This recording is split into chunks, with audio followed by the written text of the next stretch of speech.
Siapakah Insinyur Solah Atia ini? Mengapa kematian beliau menggemparkan Kairo dengan pemakamannya yang dihadiri lebih dari 1,5 juta orang?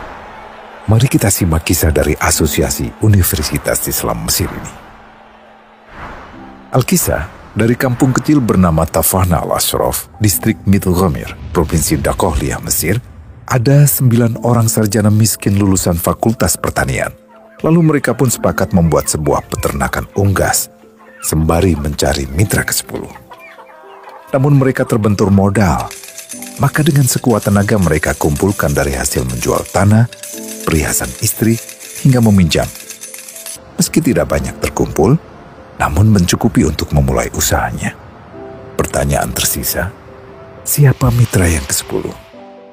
Insinyur Solah, satu dari mereka, pun berkata, "Aku sudah menemukan mitra yang ke-10. Siapa?" kata teman-temannya. "Allah," lanjutnya. "Allah akan menjadi mitra usaha kita yang ke-10. Allah akan mendapat 10% dari keuntungan kita. Dengan perjanjian, Allah yang akan memberikan perlindungan dan pemeliharaan, keamanan dari segala wabah penyakit." Akhirnya mereka pun sepakat. Kontrak kerjasama pun ditulis secara rinci dan dicatatkan ke notaris, lengkap dengan peran mitra ke-10 tersebut. Tak disangka, setelah 1 musim bisnis mereka langsung meroket, jauh dari yang dibayangkan sebelumnya. Lalu mereka pun kembali bersepakat menambah jatah keuntungan mitra ke-10 menjadi 20% di musim kedua, dan begitu seterusnya hingga mencapai 50%. Lalu bagaimana keuntungan mitra ke-10 itu dialokasikan?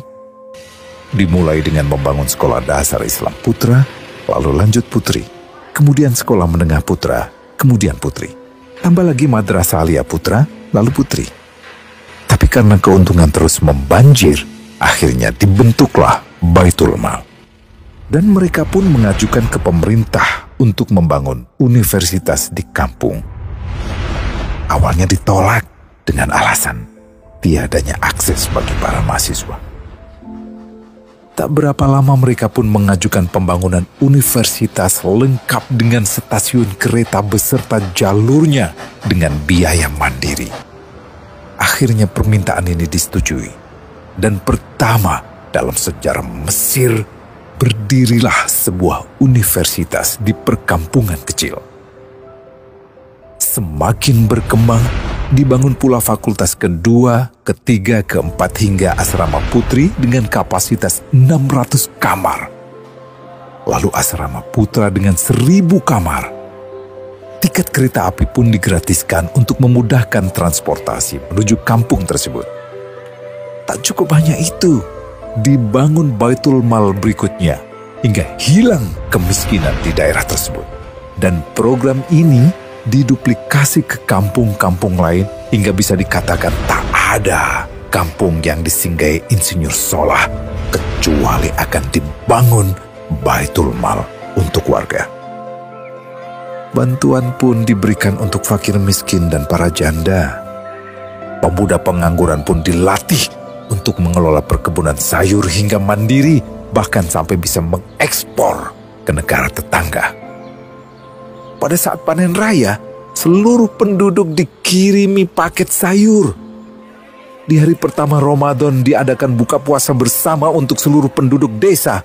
Mereka memasak dan hadir ke lapangan yang dipenuhi beraneka makanan. Disiapkan juga perabotan untuk gadis-gadis yatim yang ingin menikah. Dan ini semua merupakan sedikit dari banyaknya kebaikan yang dilakukan oleh Insinyur Solah.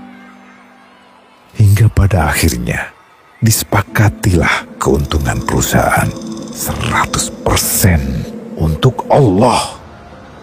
Insinyur Solah yang awalnya adalah salah satu mitra usaha berubah menjadi karyawan Allah.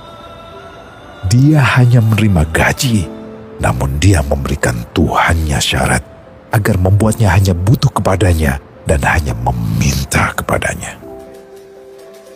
Inilah sosok Insinyur Solah Atia, aktor utama kisah menakjubkan ini.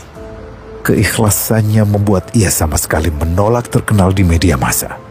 Dan kini, meski orang yang melibatkan Allah ke dalam bisnisnya ini telah wafat, terbayang seluruh amal jariahnya yang selalu mengalir untuknya. Masya Allah. Pertanyaannya, akankah ini hanya menjadi sebatas kisah saja? Atau menjadi teladan bagi kita untuk mengikuti jejaknya?